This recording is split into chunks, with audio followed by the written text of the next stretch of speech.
What are your thoughts on the presidential race right now? It's all just a front, man. When it comes down to it, it's two corridors leading to the same door at the end. You know, people just don't understand it. And we're so full of pride and ego. That we want to feel like that we're really making a difference when it comes down to the way this nation's run. It's not. It's a program that we all connect to. We're protons, neutrons, and electrons. We're no different from a computer program. We can just be easy as programmed as they can program data inside of a computer. So it's no different. So when it comes down to it, all these people screaming and crying, it's all just a front to take your mind off of what's really freaking going on in society, what's really going on around the world. And if people don't notice, we just had an 8.3 freaking earthquake in Chile. It's like we have volcanoes erupting everywhere. All this stuff, and all this stuff is in scripture, whether it be in the Bible or from the Hindus or from the Muslims. All this stuff is written because they're all connected to God in their own way, but then they turned it into a religion, which is kind of like cults in a way. Even Christianity, in my opinion, is a cult. Everything, the last people to worship the Creator properly were the Hebrews, and anything after that was man's free will, making its connection to the Creator and making their own religions, their own way of functioning. But instead of doing it only for themselves and for their family, they pulled a bunch of other people in, and that's where you get these religions that end up really end up destroying the world, in my opinion, instead of helping it. Do you feel like it's a waste of time to vote? Yeah, I've never voted in my life, And I just, if anything, it's a recommendation. You can say that, if more than your vote really doing anything, look at, man, this guy really got a lot of votes. People must really like him. So what did he do? And then that can give them another way to program us. Well, he did this, this, and this, and then this is what the people caught up on. So then let's add this into society, and people don't even know it. They put it into television, they put it into the food, they put it into the traffic lights, just the way we function, all off of freaking us following the functionality of one man or one woman, just to control us even more. People are really blind, and it's kind of sad, but people will see soon. This world's changing, and the economy is about to drop. Modern day Babylon is here, and and there's about to be a new superpower that comes out at the end, and it's not going to be the United States of America. Sorry to tell you. A little off topic. Who are you voting for in the presidential race? Yeah, I don't know yet. The Trump is no, I don't think it's going to be Trump, but we'll see. Do you usually vote? Yeah, I do.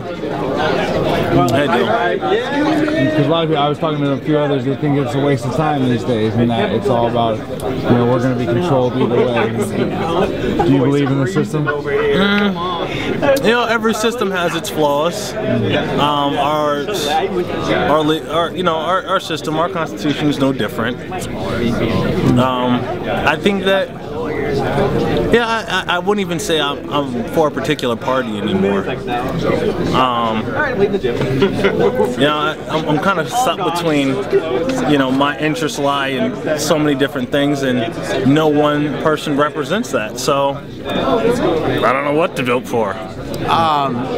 Yeah, I mean, realistically, I'm undecided. There's a couple people that I really like, but I want to see exactly what, as we get closer to it. It's a long race, man. We want to really kind of see what happens.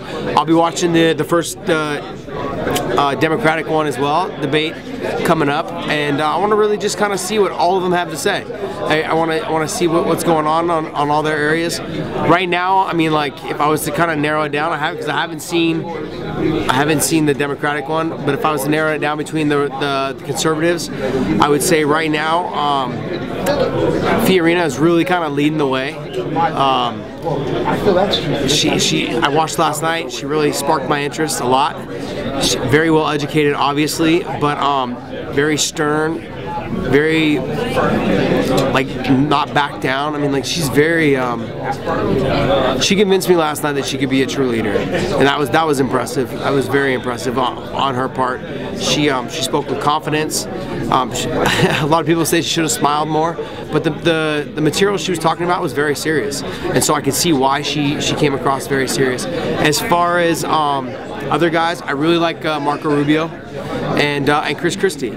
So those three, I think, are on the top of my leaderboard. And then I say like a distant, kind of fourth would be like Huckabee, but I would say that's a distant fourth. I mean, he's not doing too. It doesn't seem like he's doing too well in the polls. But hopefully, after the debate yesterday, he'll get a little bump in the polls. But I mean, I think Fiorina and And Rubio and Christie have kind of sparked my interest the most, honestly, out of the conservatives. As far as with the Democrats, we'll have to really see. I mean, you know, I'm not too keen on having someone who has proclaimed themselves to be a socialist running the country.